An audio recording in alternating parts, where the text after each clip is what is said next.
So in this video, I'm going to be addressing my personal pedagogical stance and how I've addressed certain ASIL standards within the classroom in my time as a pre-service teacher.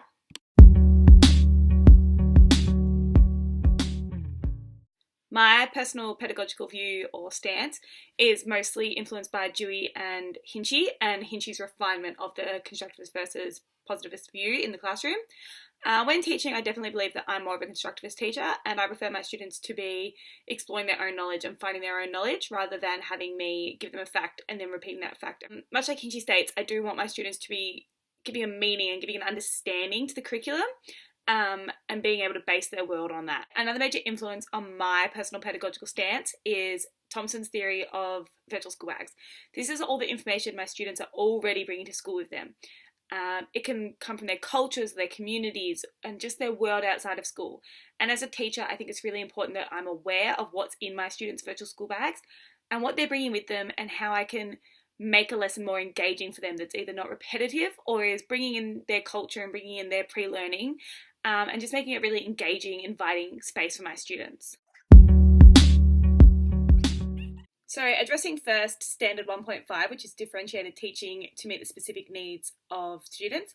I definitely think I've addressed this throughout my time as pre-service teacher, but I've definitely gained a greater understanding of how to do it this year. Working in a grade 5 classroom that has a heavy dependence on differentiated teaching. In my grade 5 classroom, we're a joint room of 60 students, and as you can imagine, it's very hard to cater for all 60 students' learning needs at one time.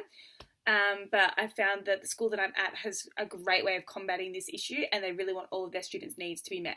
So we began day 1, term 1 by testing the students using essential assessment, which then spits out a Ausval's level, which I believe is changing to Victorian curriculum, level that your students are at and what they need to know. So this is the sample test from the students' day 1, term 1 test that they did. As you can see in the top corner, it says which questions relate to which Ausval's levels, and students progress through harder questions as the test goes along. So the students completed this quiz before being sorted into their groups based on their answers.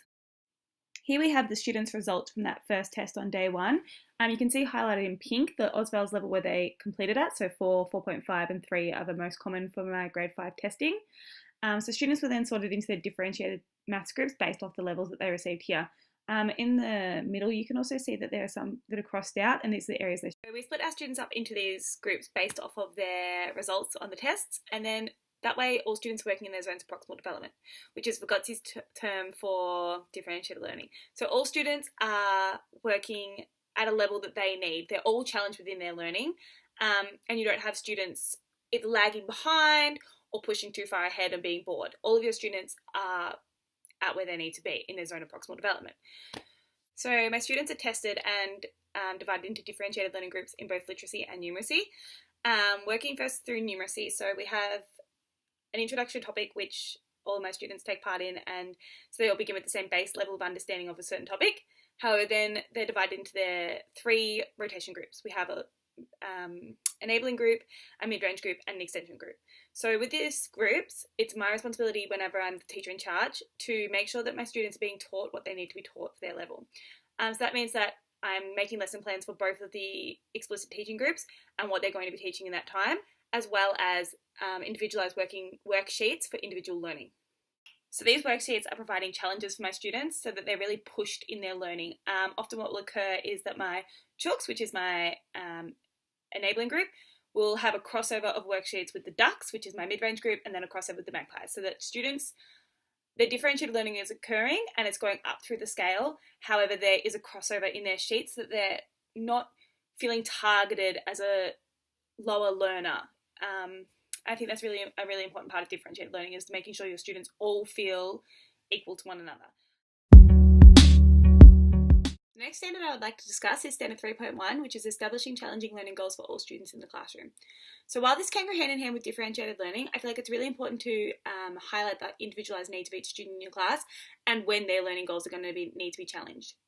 So learning goals and learning intentions go hand in hand together, and at the start of each lesson I do like to give my students their learning intention for the day. However, I feel like sometimes this learning intention needs to be either enabled or extended for students to gain a greater understanding of what the task at hand is. So this means that my learning intentions for students need to change occasionally to enable or extend certain students. As Hattie states, our learning intentions need to change to adapt to different learners. So usually I find this occurs not in differentiated learning tasks as stated in Standard 1.5, however it does occur in whole class activities, and occasionally you will need to change the main learning intention for one or two students to either be enabled or extended. A good example of when I've made use of challenging my students and making sure they all have a challenging learning goal is when all my students were responding to a storybook. I was reading them by writing down the 5 senses that they had. However, one student was far too challenged with this, and I wanted his learning intention to change. So he was still challenged, but he wasn't completely struggling and felt like he was lagging behind. So his task, rather to write down what he was hearing, was to just draw what he was hearing and then relate it to the senses afterwards. I found this occurred really well for him, and he was still challenged in his learning, but he wasn't struggling and he didn't feel like giving up. I found that if I do not give my students challenging learning goals, then they're just going to give up. If it's too easy for them, they think they're better than it and they don't care anymore, which works really well in my differentiated learning that I discussed. Or if it's too hard for them, they're just going to give up and stop caring, and that's when you really lose your students' interests. So I've definitely worked over the 4 years to figure out how and when to challenge my students' learning intentions, and feel it works best in one-on-one conferencing. An example of this is we have one student who really struggles with number recognition in a grade 2 classroom, and we have to just remove him once a day from the class to do number of the day. So this, for him, it gives him the order that he needs and the repetition that he needs, and he's learning about each number from 1 to 20 individually, and he's really practicing his skills. So that's really challenging for him. However, if I gave that to the other 28 students in the class, they would not be challenged at all with that, and they would really struggle with their learning and they would get bored quite quickly.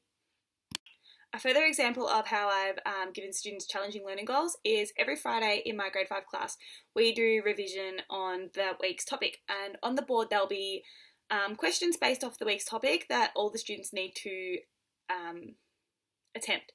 However, the tasks are often written in 3 different colours, and each group from the rotations will be given a colour that they need to complete. However, the lower group will start with the first colour on the board, and then they need to work through all of them.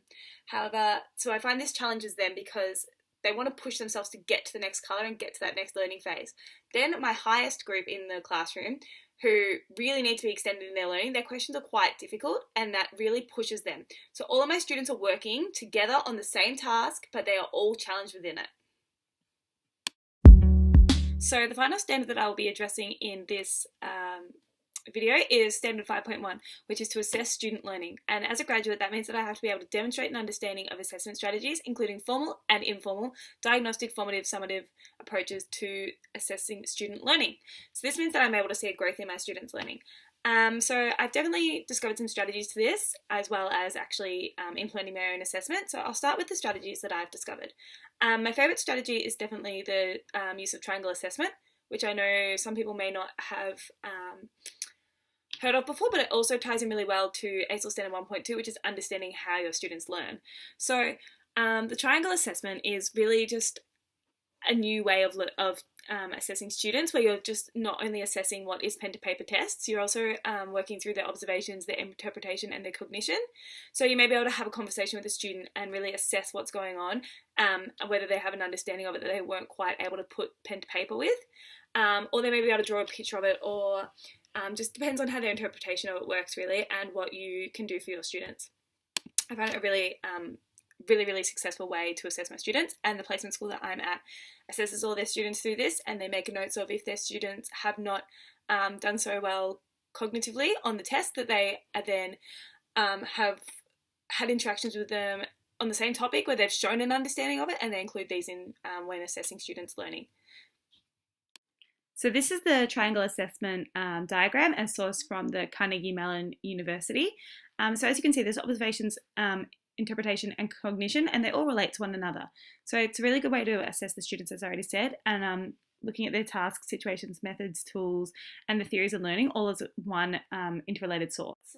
One of the strategies that I've used. So looking at how I've implemented assessment of student learning into my classroom, definitely looking at the assessment unit that I organised last term for ETP 401, implemented it into my classroom as a part of a humanities unit on natural disasters. I began by pre-testing my students on what they knew about natural disasters, and then worked through a sequence of lessons, and that accumulated in a at-home project that the students brought in, and then they were able to show a growth in understanding from their pre-test. So that showed all formative assessment, as unfortunately I was unable to be there for the summative assessment of natural disasters, but I was able to contribute to their formative assessment in class.